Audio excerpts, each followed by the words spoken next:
And the league office is now in session. Welcome in, PJ, Avery, front office executive of the year. Reek, cut around that. Actually, don't. Just leave it in. This is a Fantasy Sports Concierge Podcast. We talk fantasy sports, anything we feel like talking about.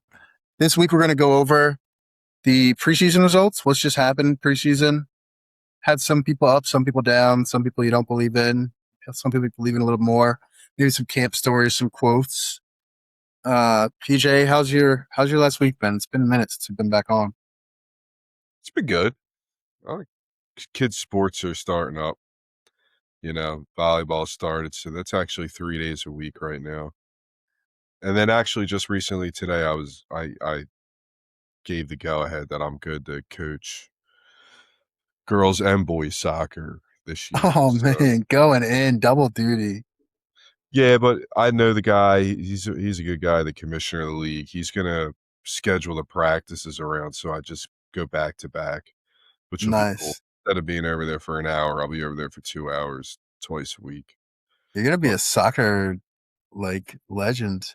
You're going to know all the soccer rules. Dude, I love soccer, man. I have a pretty – so this league's 5-on-5, but the boys is going to be 6-on-6.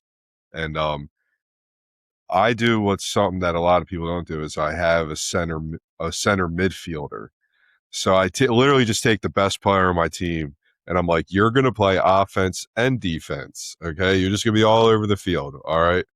And if you are able to have two really good players that you can have there so that, you have two groups that go in because, everyone has to play. And it's a successful mix. It worked perfectly for us last year. Yeah, what was the record last year? Girls team was 11-0. We won the championship with a 43 goal differential. Oh my God! No, is there a mercy tore rule? It up. So the mercy rule there is when you get to a certain amount of a lead, you take someone or they put another person on the field. That's funny. So we might have done that half of our games. Nice. They got some good experience then. We would definitely still score while they had 6 on the field.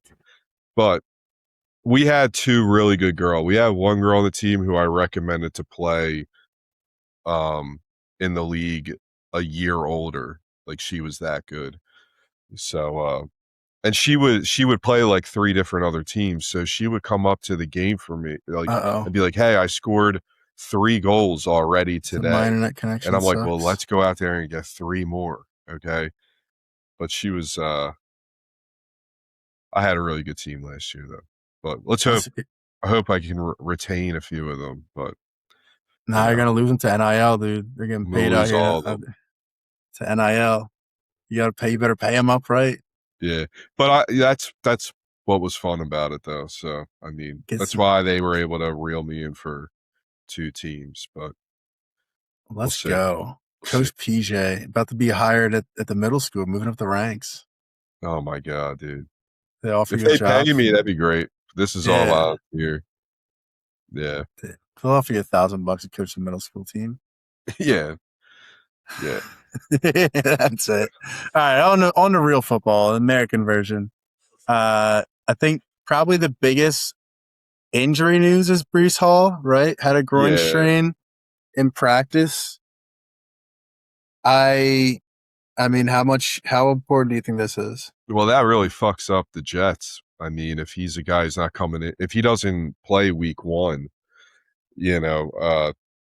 great for Garrett Wilson owners, but some targets. He's gonna be their entire offense. And then Braylon Allen, who producer Reek brought up, he's another guy that he could emerge. He's not a great running back. I think he's even in these situations when Breece Hall was out, he's never really boomed where like, oh my God, this is a guy who potentially could be a starter on another team. But I mean, it's all up in the air. The Jets are such a question mark though. Seeing what Geno are we gonna get? Are we gonna get the Jets Geno? Are we gonna get the Seahawks Geno? It's a big question mark, but bad news for people.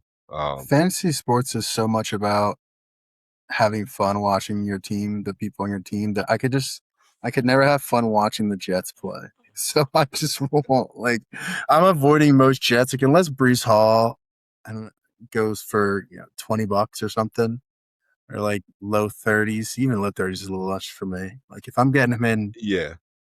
fifth round or something, or like for like $25, I'll take him. Other than that, I don't want any Jets. It's just not fun to watch them. But Yeah, outside of Garrett Wilson, I really don't see. Garrett Wilson, I think I spent $30 on him to be my he's a wide beast. receiver too. So I felt pretty good about that. But Brees Yeah, Hall, they're already yeah, man, losing. I can't. And this is, he's, Aaron Glenn said that they didn't think it was a significant injury. Now he's going in for an MRI. This could be nothing. You know what I mean? We could be seeing a guy with who's got a full bill of health going into the season, but it's a groin strain. Those things linger.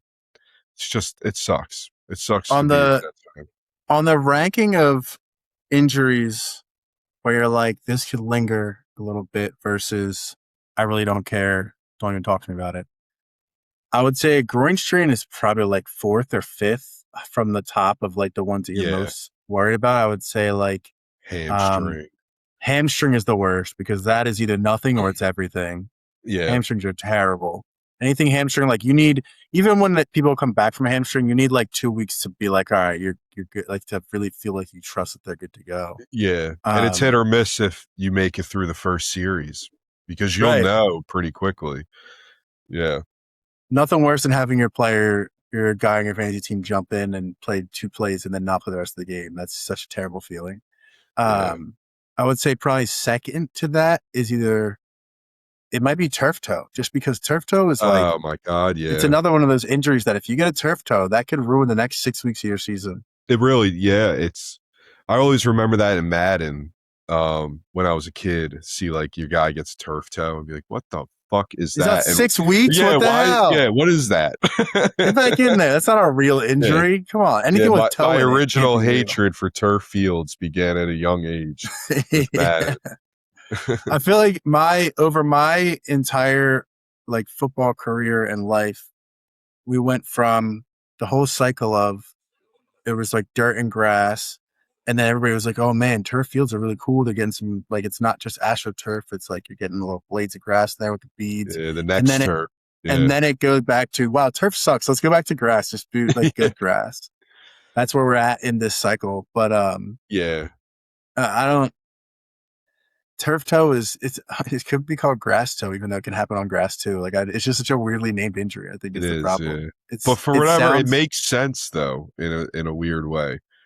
It's like breaking a bone in your toe or something, isn't it? I mean, it's not. It's something that like, yeah, that makes sense. That if you have to, that's the thing that you use every single time you're playing football. You can't escape it. It's not like I'm a quarterback, but I'm immobile, so I don't really need to worry about that. Yeah. It's you're going to be touching that toe on the ground all the time. It's a sport where you're on your toes the majority of even the play. Kickers. Yep. Even kickers, especially kickers. Yeah, think of offensive and defensive linemen getting down their stance and trying to get that, the get off the line. I would think the only position I would say you should play through a turf toe is long snapper. We don't just snap the ball. That shouldn't stop you from doing that. And then third, I'd say, so after it's hamstring and turf toe, then high ankle sprain is just, those are rough. Because again, it could be 1 week or it could be 4 or 5. And then anything with shoulders for any player. Shoulders are just, they can pop in and pop out. Like it's another thing where you can get in a game and play a series and your shoulder pops out and you're done. So I think what's at the top 5. We set it at hamstring, then turf toe, then high ankle. And then then we'll go groin. Then groin, then shoulder. Groin is just a rough one to deal with. There's so much area encompassed by groin. What could that? It's everything. Yeah. And I guess concussion should be. Concussions are bad. If in terms of what lingers, some concussions can really. Well, automatically you're missing a game with concussion protocol. So you have to pass that concussion protocol to get back into the game, which no other injury that you have has a Yeah, is there that protocol to public? say whether or not you come in. Yeah. Yeah, Usually it's like, do you feel good? I think but the only thing about concussions is that as long as it's not like there's usually guys who we see as like they're the guys who think concussion like it will linger, like Olave, Tua, um, they're talking about Jackson Dart. He got taken out of the game for a little bit the last yeah, preseason game because Tyrone Tracy missed a block. But if it's not one of those guys that is like known as a concussion guy, you generally top 5 quarterback. Yeah, that's insane. Producer Reed for that.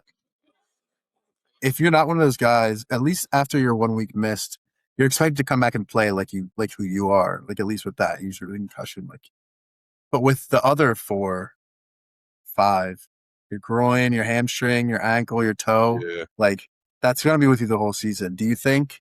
So that goes me into our next news is Jeremiah Love had a good game, 58 yards on 11 carries, 3 catches for 14 yards in his preseason opener, but then got hurt with a high ankle sprain. There's people dumping on LaFleur saying he shouldn't have given him that many carries in a preseason game. I don't know. You should be able to get through 14 carries as a rookie.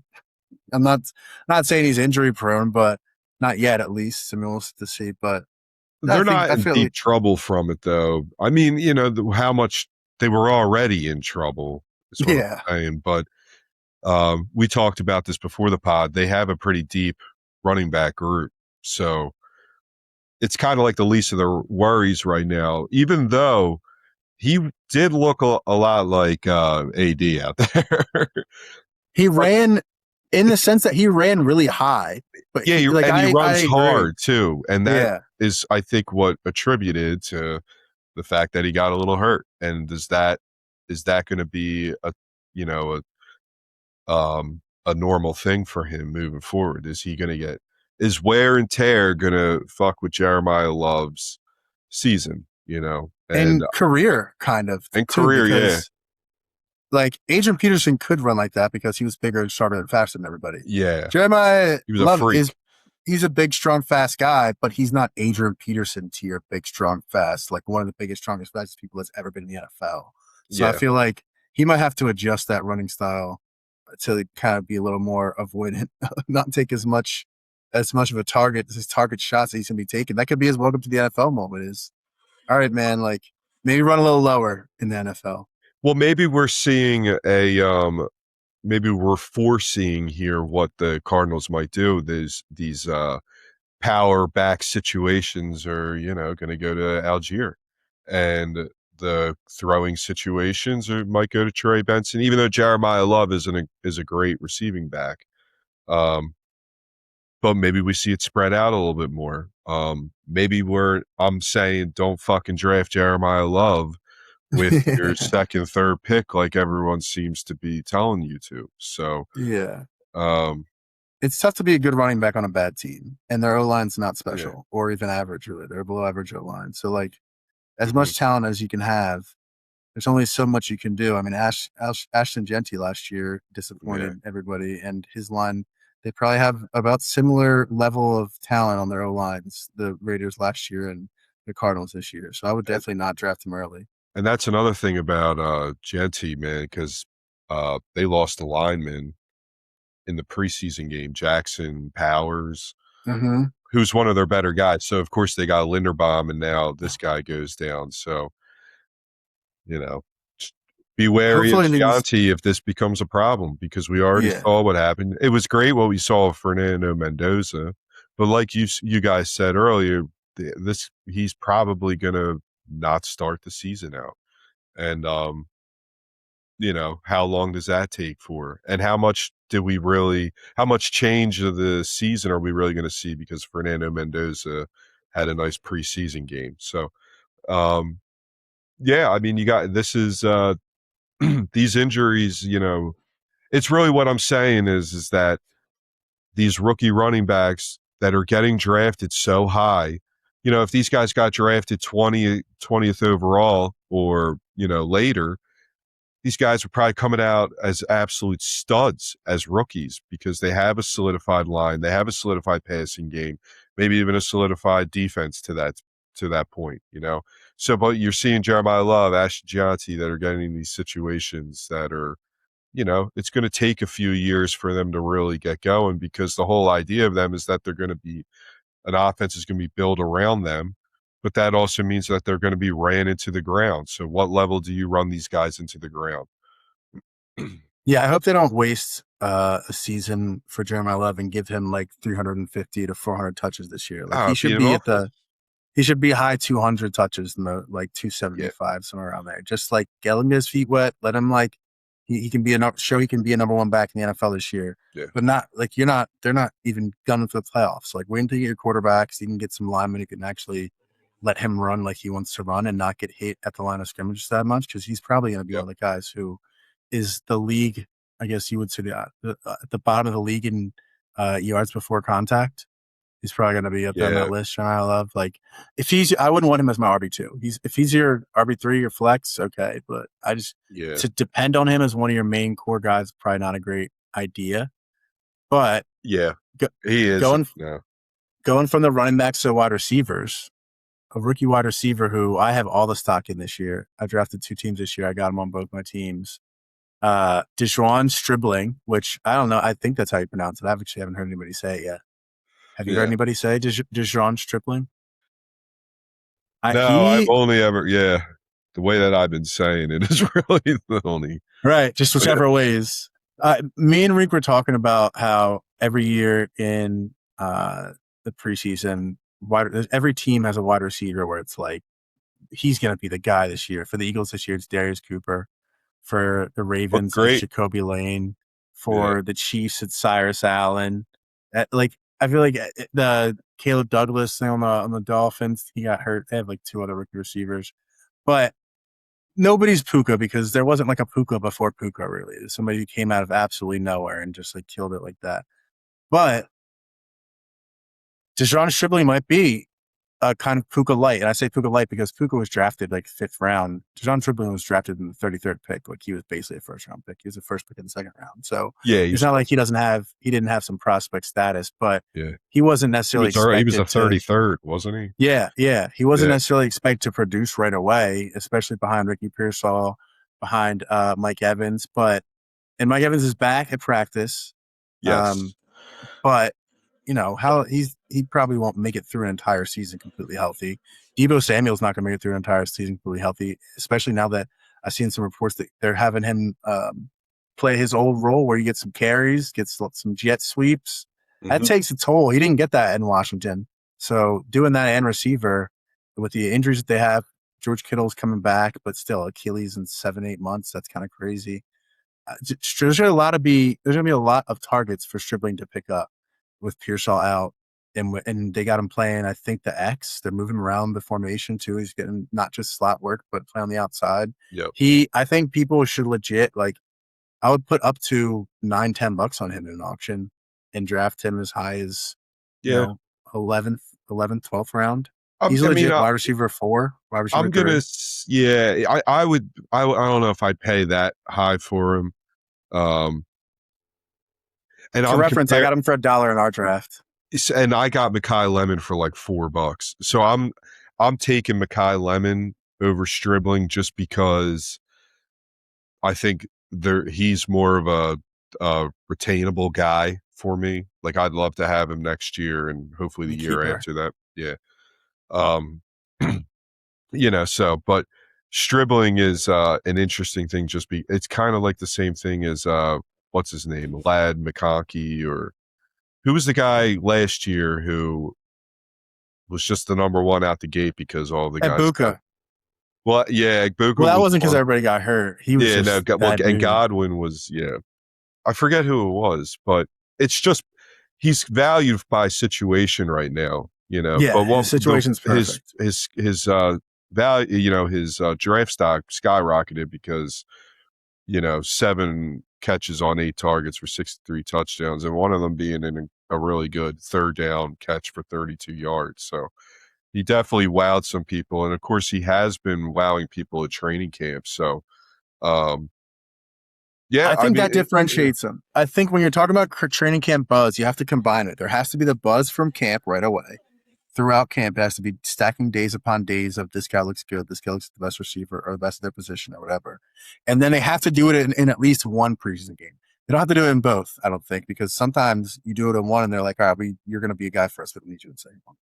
But I think if you get those three factors is early hype. That means not just in preseason. I'm talking about in summer practices, like the rookie practices. Early hype, preseason continued hype with multiple days stacked on each other of the reporters, the beat reporters saying this guy looks good, and at least one productive preseason game, which I'm not saying 100-something yards. Seven catches on 8 targets that's good. That's good work for a rookie in his first action in the NFL. So yeah, I think he should be moved up a little bit. I agree with you saying though. Like, I'm not putting him over like, any Luther Burden, even though he's hurt. I'm not putting him over, all those. I'm not putting him over Tet, even though I know you don't love him. Well, it's if you look at what people have been saying about him, Brock Purdy right away is showing that he trusts this guy pretty immediately. And the reason why is because he's showing that he gets really good separation. And he's faster than a lot of people, believe in him. But it was funny. Trent Williams made like a funny comment saying that he was considerably faster and had more acceleration than Jawan Jennings, kind of throwing like a bit of a dig at Jennings about it. But, and he seems Shots to be fired. connecting well with Purdy. Well, he seems to be connecting well with Purdy downfield, which is, that's really the guy that they were looking for because Pearsall is going to be out. That's who their downfield threat mainly was. And so now you're seeing that DeJean Stribling can easily kind of fill that role.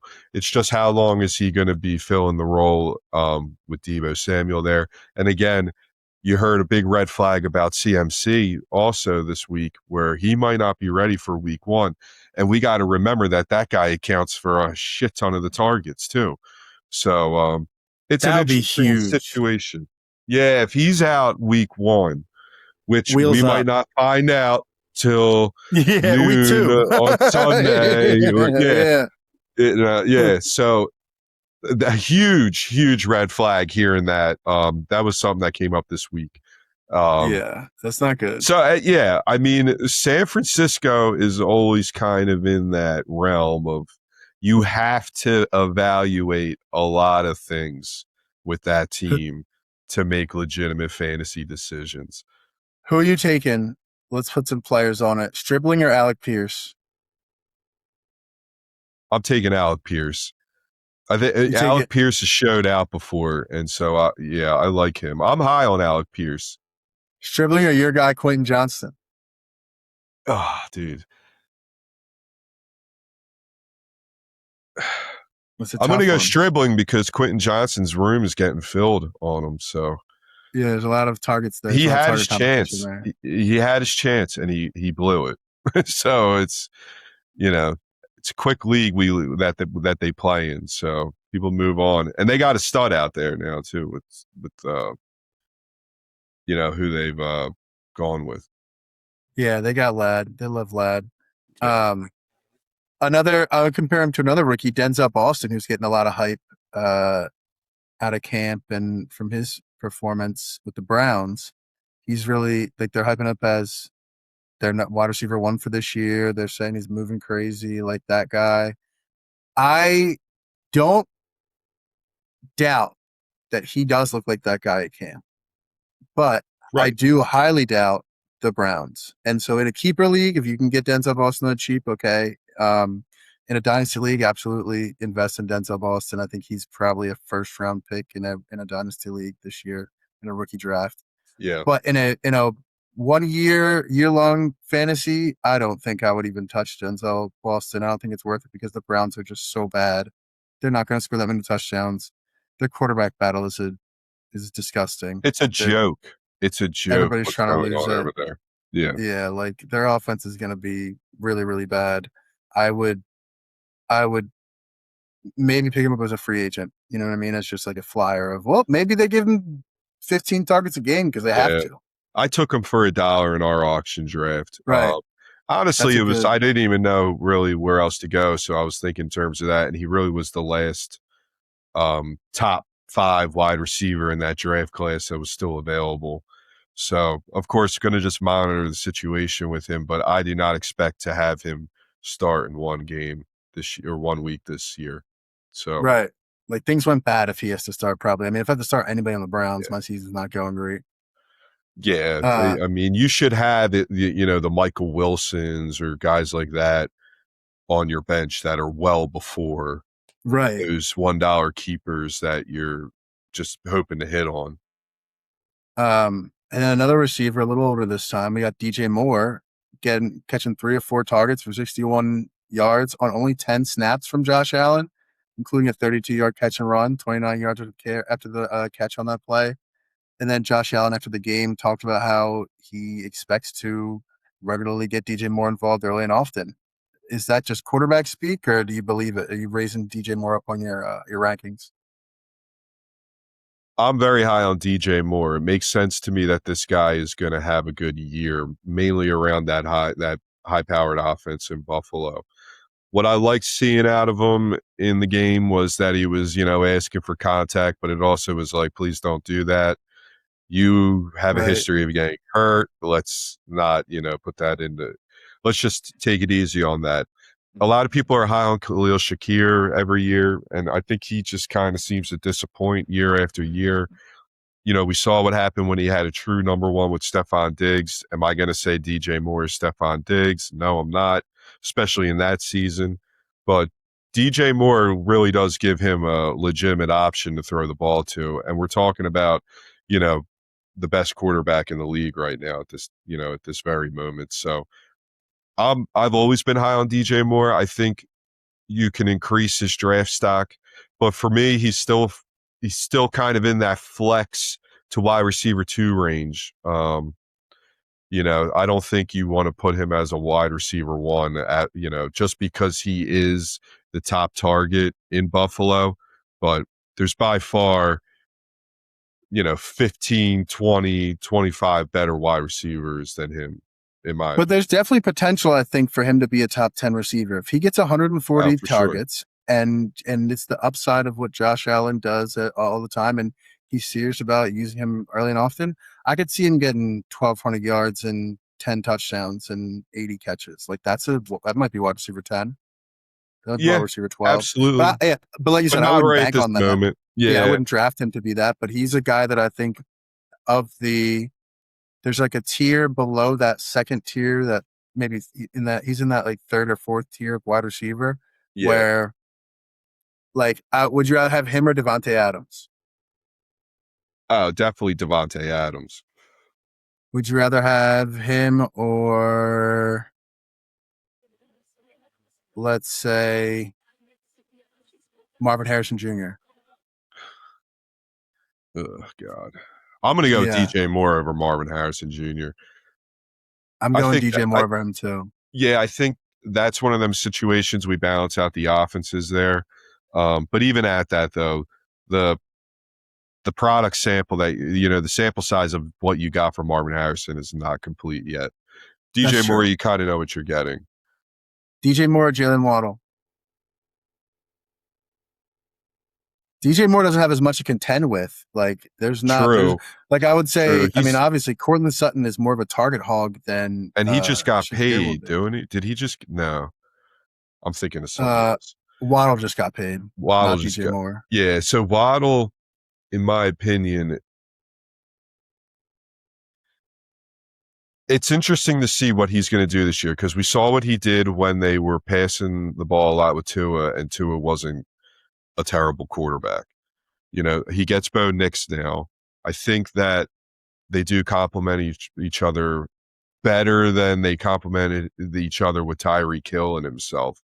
I think that now he has the big guy who can catch the ball. But he's not going to get the red zone targets. We know that.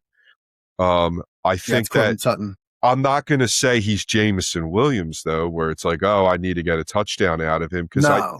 I think he's going to get a lot more targets than Jamison Williams is.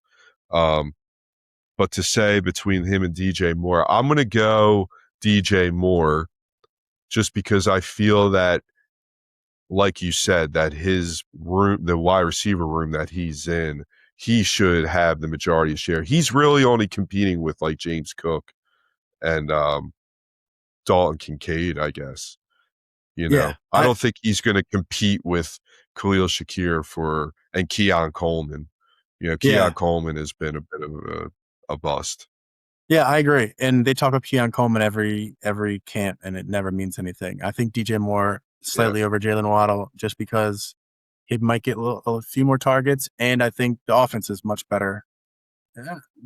The quarterback is much better at the very least. I mean, the Broncos have a good offense, but the quarterback is way better. So would you go DJ Moore or Zay Flowers?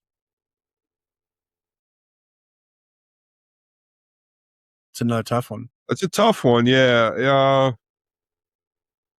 Because they're both good offenses, both good quarterbacks, and they're not crowded rooms either. Like he's battling Rashad Bateman and our boy Jacoby Lane. So, oh man, that's a tough one. Yeah, it is. I'm gonna just out of your volume, I'm gonna go DJ Moore because they throw the ball more. That's it. Yeah, that's fair. That's definitely fair. If you're gonna get 100 more passes, especially if I'm actually not sure who runs more. I would guess it's Lamar by a little bit, but and then here last one I think it'll be a tough one. DJ Moore or T Higgins. Again, both great quarterbacks, both great offenses, both bad defenses, below average defenses. So they're gonna have to throw the ball. They're gonna be in some shootouts. Definitely in this. If Joe Burrow's healthy, I'm going T Higgins. And historically speaking, he's been a better fantasy wide receiver than DJ Moore. The one year that I think DJ Moore beat him out was that first year in the Chicago years. And a lot of that was based off he had that 4 touchdown game. But I would say T Higgins is properly ranked above him. But again, I would say he's right in there. Yeah, if Burrow goes down, it's a wrap.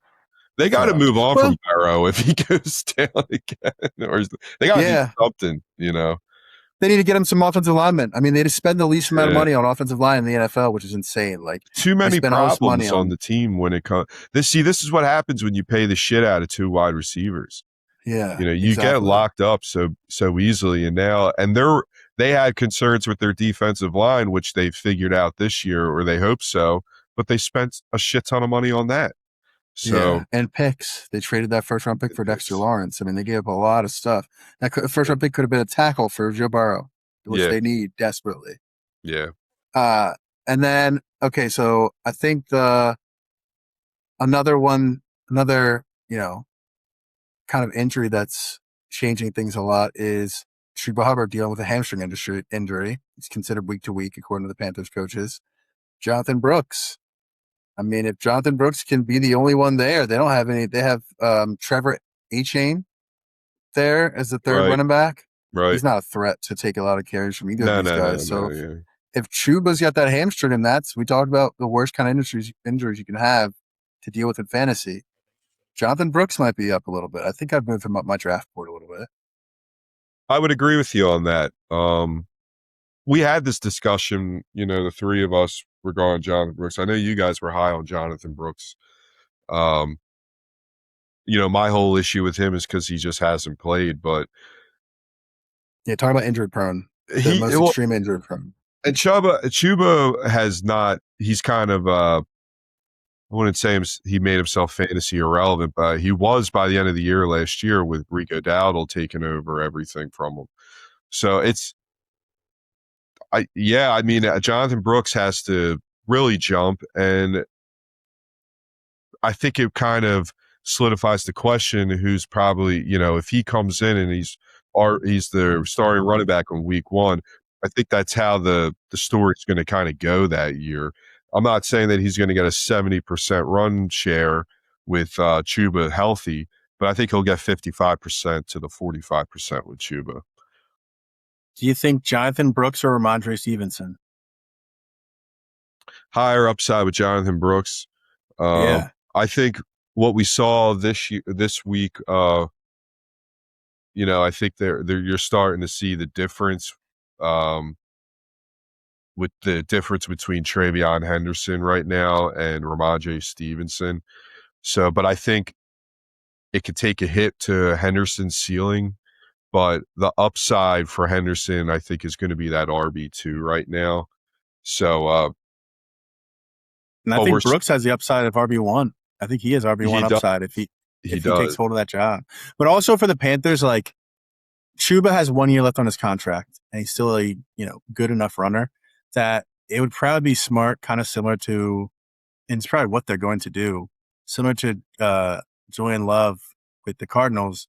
The Panthers cannot give Jonathan Brooks 300 plus touches this year. Like under any circumstances, that would be really stupid to have a guy coming off of 2 ACL injuries in his first 2 years in the pros and give him all that kind of work right away. They're going to have to wean him into being their top back, I think.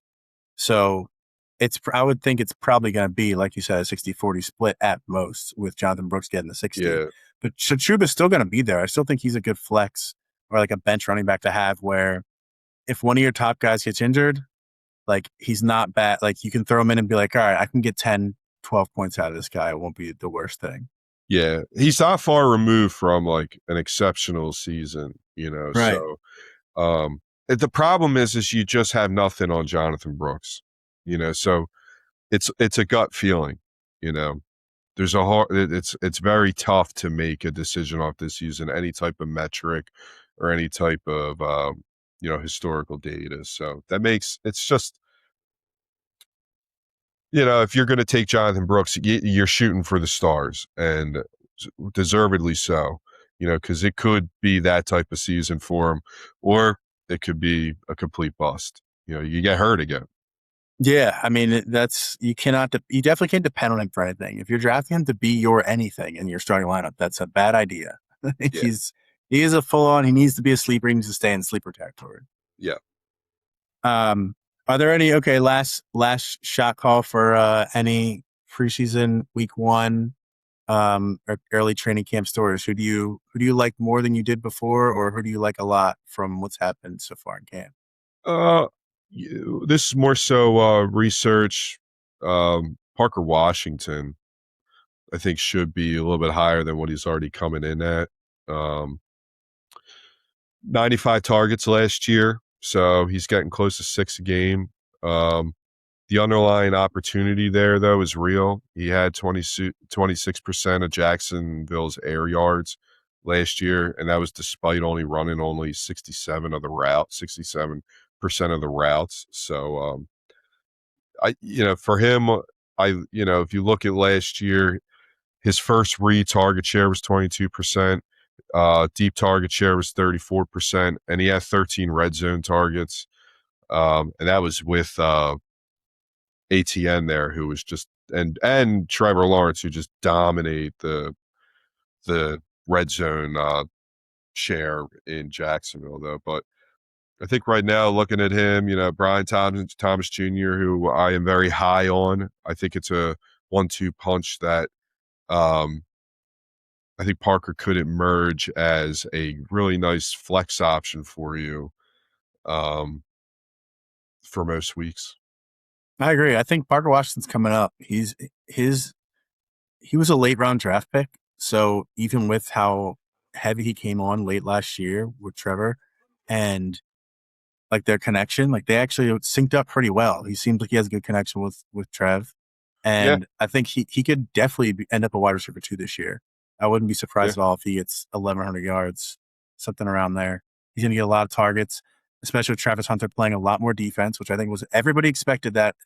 All the experts and people who have seen, a lot of football, he should be a corner full time with wide receiver packages. And he's a really good wide receiver. Yeah. It's just, he's an elite cornerback. And it's harder to find those. It's harder to find elite corners than it is to find elite wide receivers. So you got to go where the scarcity is. And I mean, I think he's going to have a great season. I think he'll probably stay a little healthier this season, and then he'll get some good momentum, and then he'll probably have some better offensive games. Probably late in the season, they'll involve him a little more when he's like, when you get hit a few times, you get kind of calloused. When he gets that around like week 8, week 9, yeah, that's an awesome one. I think yeah. Parker I mean, Washington's a if great guy. you just look at when he's involved in the passing play, all right, he got 95 targets out of that with a 67% route participation. When he's in that scheme or he's in that route, he's getting the ball thrown to him for many reasons. One, because he's probably getting great separation, especially when you had a down year from Brian Thomas Jr. last year. He was the guy really for, I'm sure, a lot of weeks for him. And yeah, he's young. He's a young receiver. Why And not? Liam Cohen is one of the best offensive coordinators who I don't think gets a lot of credit for yet. I think it's fair because he hasn't. I mean, they won 13 games last year, so he did a good job. But when he was a Tampa Bay offensive coordinator, that's when Bucky really showed out. That's when Baker had his run at he was an MVP candidate halfway through the season.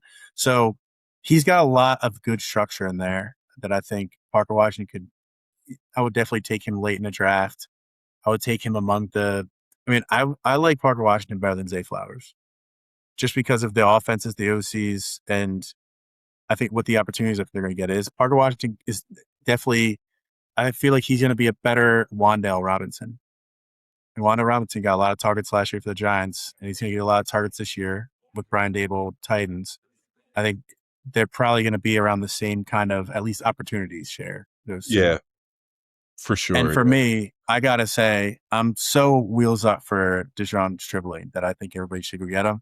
I have 3 more drafts. I hope I get him every single one. That'll be great. Every year, there's usually one guy that you just get on all your rosters. And it might not even be on purpose at first. But then eventually, you're just like, I'm at draft 4. I'm going to make sure I get my guy. Hopefully, I can get him for a good price. I think he's going to be maybe not necessarily Puka because Puka it's a talented guy.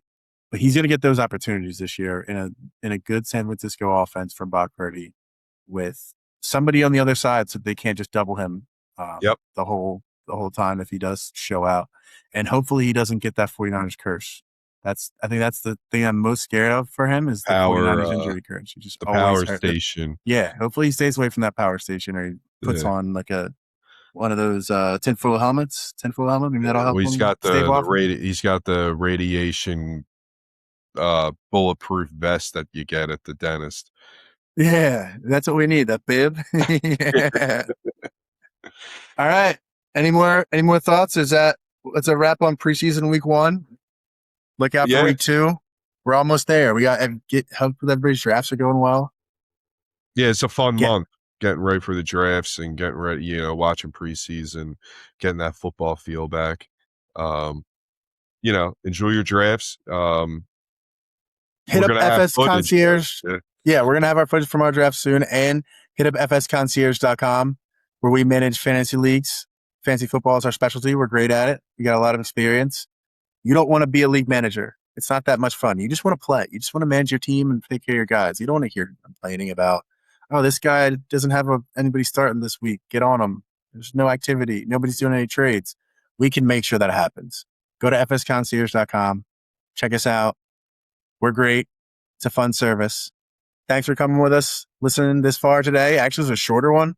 This is like the shortest one we've been able to do. Good job, PJ and Avery. And FS Concierge out.